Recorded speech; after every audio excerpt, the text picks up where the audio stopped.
This week's gospel for Palm Sunday marks the beginning of the holiest time of the year, Holy Week, that week that leads us through the passion, death, and ultimately resurrection of Jesus. And there's a lot of gospel to digest this week. In fact, there are two gospels if you're at a mass with a solemn entrance. We're going to hear the story of Jesus riding into Jerusalem on a donkey, and then the longer story, the longer gospel passage that'll take us through the events leading up to the Last Supper, through the Last Supper, through Jesus' arrest, trial, crucifixion, and burial. It's a lot to take in. On the one hand, we're super familiar with the story because this is the core of the gospel. It's the core of being a Christian, is this message of Jesus dying for our salvation and rising to new life. But on the other hand, it might also be a bit new to us because very often, certainly at Mass, we don't read from these narratives except during Holy Week. And so, what do you do when you're taking all this in? Here's what I recommend.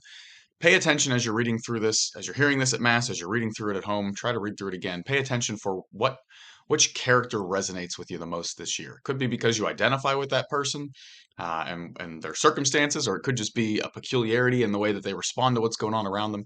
Pay attention to what resonates with your heart this week. We've got a lot of great options, right?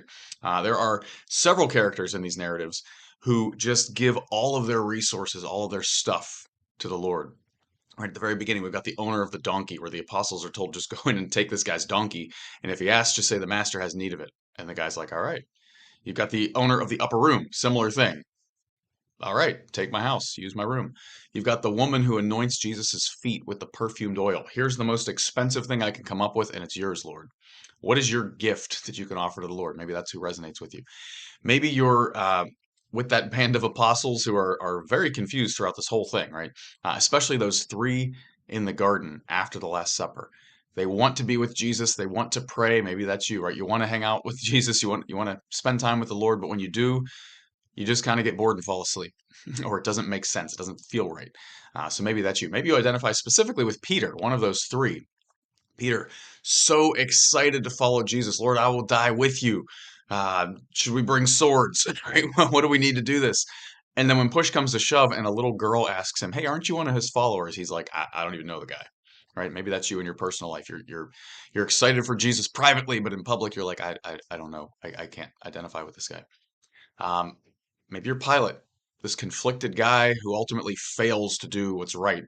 He fails to do his job, right? He's supposed to uphold justice, and he willingly hands over an innocent man to be crucified to save his own reputation. Maybe that's you, right? Maybe you're like that centurion at the very end of the gospel who recognizes at the end, this guy was the Son of God. A lot of things to take in. Just pay attention to what's going on in your heart as you hear this very familiar and infrequently read story, and just kind of ask the Lord, what's He trying to reveal to you through this Palm Sunday.